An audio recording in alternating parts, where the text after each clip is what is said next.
PT Cakra Buana Resources Energi (TBK) atau CBRE resmi melantai di Bursa Efek Indonesia pada 9 Januari 2023 silam. CBRE berhasil menorehkan kenaikan harga saham tertinggi dengan peringkat 1 dari 954 emiten yang terdaftar di Bursa Efek Indonesia. Hingga akhir Desember 2025, harga saham dari CBRE sudah melesat hingga ribuan persen dan sempat menyentuh level tertinggi di angka Rp2.000 per lembar saham pada 9 Oktober lalu.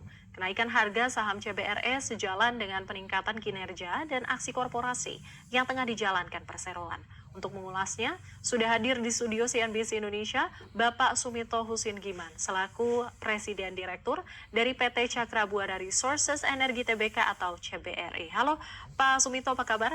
Halo Bu Sarah, kabar baik. Semoga Bu Sarah kabarnya baik juga. Baik, oke, mungkin langsung saja Pak Suminto. Ini kan CBRE mencatatkan kinerja saham yang luar biasa ya di sepanjang tahun 2025 ini dengan kenaikan hingga 10.000% bahkan begitu. Nah, apa tanggapan dari Bapak sendiri terkait dengan kenaikan saham dari CBRE ini yang sangat luar biasa? Kalau kita dari sisi manajemen melihat hal tersebut bukan cuma sekedar sebuah euforia, tapi lebih ke bentuk tanggung jawab kami terhadap aksi korporasi yang sudah kami umumkan. Jadi kalau dari sudut pandang kita, sepertinya pergerakan saham ini juga berdasarkan antusiasme dari investor terutama mengenai transformasi yang saat ini sedang dilakukan oleh CBRE. Oke, sejauh ini apa kenaikan saham CBRE ini sejalan mungkin dengan kinerja dan juga aksi korporasi yang mungkin tengah dijalankan oleh CBRE sendiri? Dan sejauh apa nih kinerja CBRE hingga kuartal 3 di tahun 2025 ini? Oke, dalam tahun ini CBRE sudah mengumumkan beberapa rencana aksi korporasi dari perubahan KBLI yang sebelumnya itu kita hanya berfokus pada sektor mineral atau pertambangan. Kita mendapatkan KBLI dalam bidang offshore atau minyak dan gas bumi di lepas pantai. Dan juga kita ada pengumuman untuk mengakuisisi aset yang nilainya adalah 100 juta USD. Dan dalam hal ini aset yang kita akan masukkan ini adalah di Indonesia ini bisa dibilang jumlahnya sangat terbatas. Dan dalam melakukan langkah akuisisi aset ini ada skenario yang sudah kita umumkan, yaitu dengan menggunakan sebagian promissory note, sebagian lagi pelunasan dengan pinjaman pihak ketiga. Dibarengin untuk memperkuat struktur permodalan kita, karena rencana ini kan akan memberikan dampak signifikan terhadap fundamental perusahaan. Sehingga untuk memperkuat struktur permodalan, kita juga mengumumkan rencana untuk melakukan pra-issue yang akan dijadwalkan pada bulan Desember ini. Jadi kalau kita melihat semua seiring berjalan dengan corporate action yang sudah kita umumkan di keterbukaan informasi. Jadi kita melihat pertumbuhan ini tetap menjadi sebuah tanggung jawab dari manajemen untuk merealisasikan sesuai dengan yang sudah kita umumkan.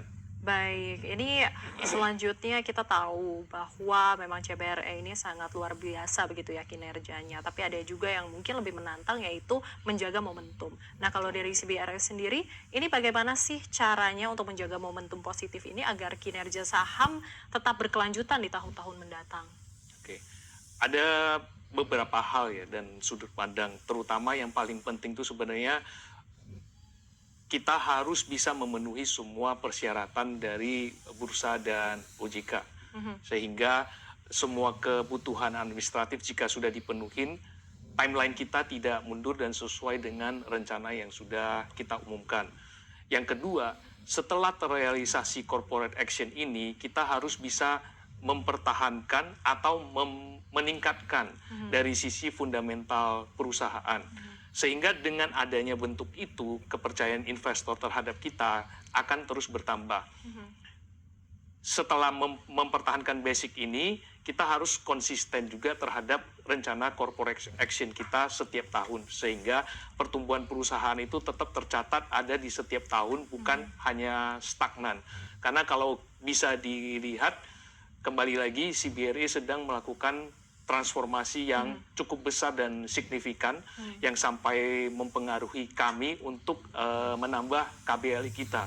Jadi di balik rencana besar ini tentunya sudah ada perencanaan yang kita atur sedemikian rupa. Itu kira-kira rencana dan tindakan kita. Oke, kita ke aksi korporasi lainnya berupa akuisisi aset begitu ya, Pak. Bisa dijelaskan lebih detail nih mengenai strategi di balik pembelian kapal pipe laying dan juga lifting vessel senilai 100 juta USD dari Hilong Shipping Holding Limited. Betul. Mungkin sebelum kita berbicara langsung direct terhadap kapal atau aset tersebut, pertimbangannya itu kalau kita lihat dari sisi ekonomi makro, global sendiri, terutama di Amerika, industri migas kembali berjaya. Hal ini bisa kita lihat juga dari pengumuman dari Presiden Trump untuk segera melakukan pengeboran